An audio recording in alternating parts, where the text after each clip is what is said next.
আসসালামু আলাইকুম। কেমন আছেন বন্ধুরা? আশা করি ভালো আছেন।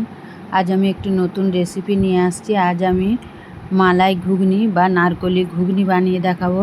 তার জন্য এখানে দেখুন কিছু নারকল, ফ্রেশ নারকল কোড়া নিয়েছি, একটা পেঁয়াজ, আদা ও রসুন নিয়েছি। এটা একটি পেস্ট তৈরি করে নেব। দেখুন আমি এটা কুকারে দেব যাতে করে মটরটা তাড়াতাড়ি সেদ্ধ হয়ে যায়। এমনি রান্না করলে মটরটা সেদ্ধ হতে দেরি হবে, সেই জন্য আমি এটা কুকারে দিচ্ছি। এই ঘুগনিটা এতটাই খেতে টেস্টি হয় যে এই ঘুগনিটা একবার খেলে আর অন্য ঘুগনি ভালো লাগবে না। এটা বাড়িতে বানিয়ে দেখবেন, খেতে দারুণ হয়। এটা বানিয়ে না দেখলে আমি বলে আপনাদের বোঝাতে পারবো না, এতটাই টেস্টি হয়। এই ঘুগনিটার সাথে যে কোনো রুটি, পরোটা, নান যে কোনো জিনিস খেতে পারেন এবং ভাতের সাথেও খেতে ভালো লাগে। এবার আমি এখানে কিছু পনির নিয়েছি, ওই পনিরটা আমি মশলার সাথে ব্লেন্ড করে নিয়েছি। আর একটা টমেটো পেস্ট দিয়েছি, ওটা টমেটো পেস্টটা আলাদা দিয়েছি। এবার মশলা পেস্টটা একসাথে দিয়ে দেবো, ঘুগনির সাথেই মটরের সাথেই দিয়ে দেবো, তবে মটরে মশলাটা ভালো যাবে, স্বাদটা তবে ভালো আসবে। এবার অল্প পানি দিয়ে দেব।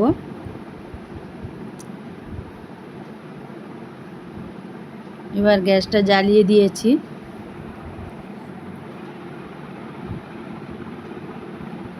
এটা একবার বাড়িতে বানিয়ে দেখবেন বন্ধুরা, তাহলেই বুঝতে পারবেন যে কতটা টেস্টি। এবার স্বাদ অনুযায়ী নুন,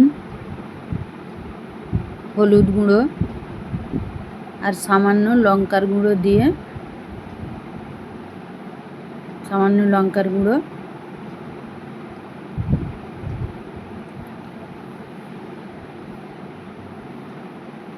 আর সামান্য ধনের গুঁড়ো দিয়ে দেব। দিয়ে এটা আমি সিটি দেব, 4টি সিটি দেব, তাহলেই সেদ্ধ হয়ে যাবে। সব মটর সমান হয় না, কিছু মটর থাকে সেদ্ধ হতে দেরি হয়, সেক্ষেত্রে 6টা সিটি দেবেন। আমার মটরটা তাড়াতাড়ি সেদ্ধ হয়ে যায়, সেই জন্য আমি 4টে সিটি দিচ্ছি, আপনারা প্রয়োজন অনুযায়ী দেবেন। দেখুন কত সুন্দর একটা ক্রিমি ভাব এবং ওপরটা দেখুন তেল ছেড়ে দিয়েছে, কত সুন্দর রান্নাটা হয়েছে। এবারে ফোড়ন দেব। আমি এখানে ফোড়নে ঘি ব্যবহার করছি, আপনারা কিন্তু তেলও ব্যবহার করতে পারেন। আমি ঘুগনিতে সামান্য সরষের তেল দিয়েছিলাম, সেই জন্য আমি 1 চামচ ঘি দিচ্ছি। এবার আমি গরম মশলা দিয়ে ফোড়ন দেবো। 3টি লং, 3টি এলাচ, সবুজ এলাচ, আর 2 টুকরো দারচিনি দিয়েছি, দিয়ে ফোড়ন দিয়ে দিচ্ছি। দিয়ে হালকা ভেজে নিয়ে এবার ঘুগনিটা দিয়ে দেব। এই পর্যন্ত ভালো লাগলে বন্ধুরা লাইক, কমেন্ট ও শেয়ার করবেন। যারা আমার চ্যানেলটি এখনও সাবস্ক্রাইব করেনি করে দেবেন, পাশে থাকা বেল আইকনটি ক্লিক করে দেবেন, যাতে করে কোনো ভিডিও আপলোড করার সাথে সাথে নোটিফিকেশনটা আপনাদের কাছে পৌঁছে যায়। দেখুন আমি সবটা দিয়ে দিয়েছি, দেখেই বুঝতে পারছেন কতটা ঘন হয়েছে, গ্রেভিটা কত সুন্দর হয়েছে। আমি কিন্তু বন্ধুরা আলুটা ঘেঁটে দিই না, আমার ওই মশলাটাতেই এই গ্রেভিটা হয়েছে। দেখুন